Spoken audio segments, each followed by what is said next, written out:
വയനാട് തലപ്പുഴ കമ്പിപ്പാലത്തിറങ്ങിയ കടുവയെ കണ്ടെത്താൻ വനം വകുപ്പ് ഡ്രോൺ പരിശോധന തുടങ്ങി.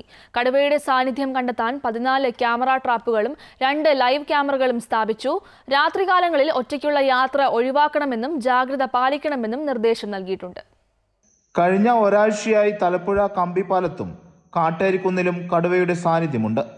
2 തവണ പ്രദേശവാസികൾക്ക് മുന്നിൽ കടുവ പ്രത്യക്ഷപ്പെട്ടു.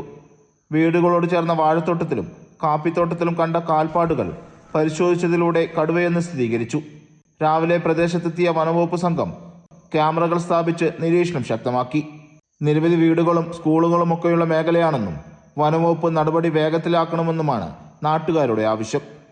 വനത്തോട് ചേർന്ന പ്രദേശമായതിനാൽ കടുവ കാട് കയറി പോയിട്ടുണ്ടാകാമെന്നാണ് വനംവകുപ്പിന്റെ നിഗമനം. സ്ഥിതിഗതികൾ പരിശോധിച്ച് ആവശ്യമെങ്കിൽ കൂടുവെക്കുന്നതിനടക്കമുള്ള നടപടികളിലേക്ക് വനംവകുപ്പ് നീങ്ങും.